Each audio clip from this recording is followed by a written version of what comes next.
Hi everybody, happy Sunday. I hope that wherever you are and whatever you are doing, you are having a lovely Sunday. I am probably working today because I'm heading off on a trip tomorrow to the Rockies, where I'm going to be filming with a car that I'm on embargo for. And then after that, I'm going to be heading to the coronavirus capital of North America, which is fun, to drive another vehicle that I don't think I can talk to you about yet. But it's a vehicle that I'm really excited to drive. It's a variant of a vehicle that I've driven before, but I'm really excited to see if this one is going to be any different. If I look happy, it's because there are clouds in the sky for the first time in absolutely forever. So much so that we're actually recording this without an ND filter on the lens, a neutral density filter, which makes it's like sunglasses for your camera. And it's really nice because it's nice and cool. I've got my hoodie back on, and yeah, it's a pleasant experience to be outside right now. I'm one of these people that says it's easy for me to warm myself up when I'm cold, but it's a lot harder to cool myself down when I'm hot. Thanks to Winter last week for his Sunday musing, which of course he filmed here. He did point out that these are indeed chickens, which I thought was brilliant. A bit of a chicken update, if you will. Chuk, chuk, chuk, chuk, chuk. I'm going to see if they'll come and say hello. The pullets, 1, 2, 3, 4, 5, are still sort of going out of the enclosure during the day, but they're coming back in the evening, and they're becoming less and less scared of the adults. We are at a point where we're going to give them names soon, because some of them, especially this little one here, this speckled one here, is very, very curious indeed, and she's very friendly, and she comes up and says hello. You're very wonderful and beautiful, and all the others have come to say hello as well, because chickens are just so curious, and they talk, and then the little communication they have between them, it's really quite special.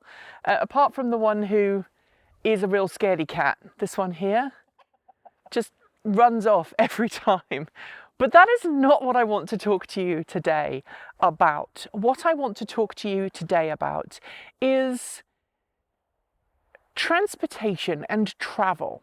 Now, if you follow me on Twitter, you'll know that when this trip was first announced, the first bit of the trip, me going to the Rockies, I said, okay, I'm going to drive. I'm going to take my car, even though it's part of the recall, the Bolt recall, and I can't drive maybe as far as I might. I'm still going to drive.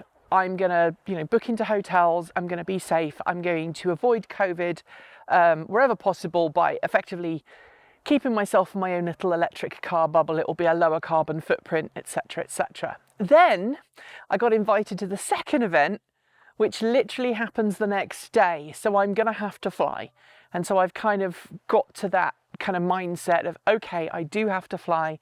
I don't necessarily want to fly in a plane with loads of other people. And airports are still kind of a high risk space, because you can't vouch for everybody else that you are with in the plane in the sky.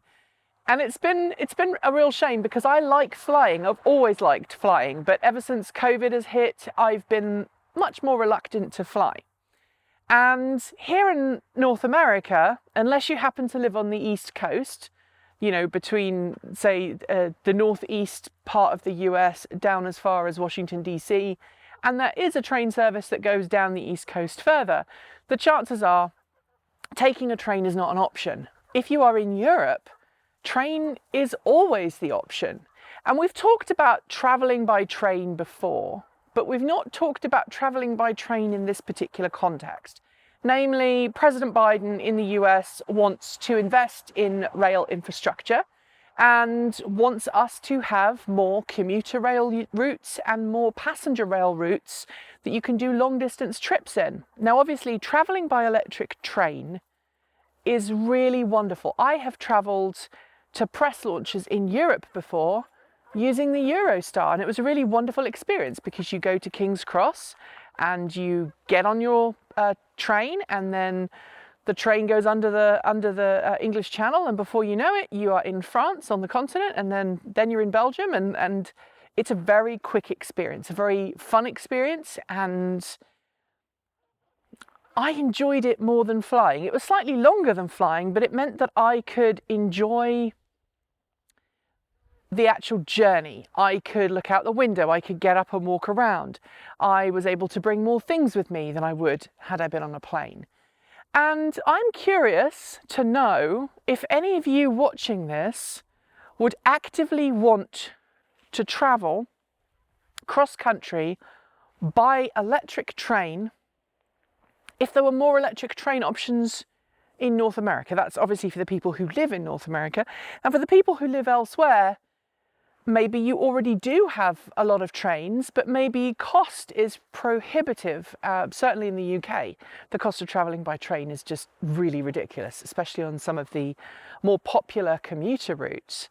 And I'm curious as to what would make you consider train every time compared to flying. Lower carbon footprint, especially if you use electric trains that are powered by renewable electricity. But of course, in a large part of the world, while commuter trains are powered by electricity, a lot of the cross-country routes, certainly in North America, are powered by smelly, dirty diesel vehicles. And, you know, we covered this on 10 yesterday. We covered a new battery electric multiple train unit that would you know, go on routes that wouldn't traditionally have been electrified. So I'm really curious to know what you think. What would cause you to go, no, I'm not going to take the plane, I'll take a train, I'll take a few extra hours, but I know that it's going to be better for the environment? So I'm curious to know. Let me know your thoughts in the comments below. It's really funny watching the little ones here. They're chasing around each other. I think they know that there's a rainstorm on the way, and they're also sort of just trying to figure out their pecking order, which is really funny because they're sort of squaring up against each other and trying to figure out who's the boss. Dinosaurs are just so funny. Domesticated dinosaurs. They really are. Anyway, head up next week. Obviously, as I said, I'm going to be away. So there's not going to be as much content from me as I would normally make. There's going to be some content you'll see me on, but I'm not going to be in the studio. So don't expect me to be on your screen.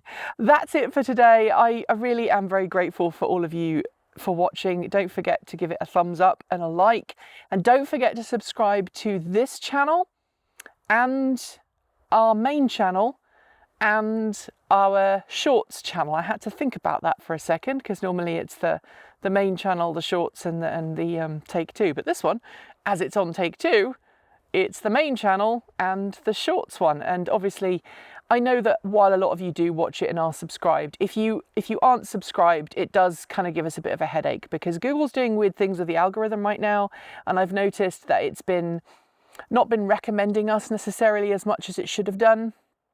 I think basically Google is prioritizing people who are making really controversial videos, and I don't think we're making really controversial videos, so be that what it may. And obviously take it to the Discord chat room if you'd like. Thanks on behalf of the entire TE crew. Go to the folks on my right for being our $15 to $49 a month patrons. Special thanks to our $50 a month patrons.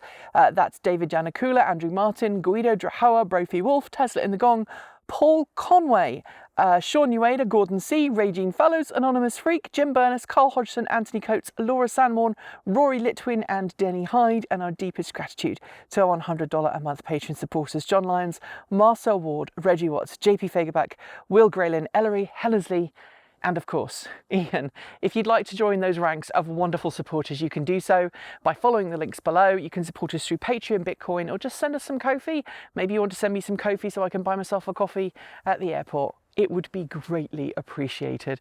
And of course, you can also buy the most amazing TE swag at our TE store. We'll leave a link to that below. Unfortunately, I can't show you the TE shirt that I'm wearing right now because I'm wearing a Dutch Angel Dragon hoodie over the top, and Dutch Angel Dragons have nothing to do with Transport Evolved. It's just the hoodie that I grabbed because I'm cold.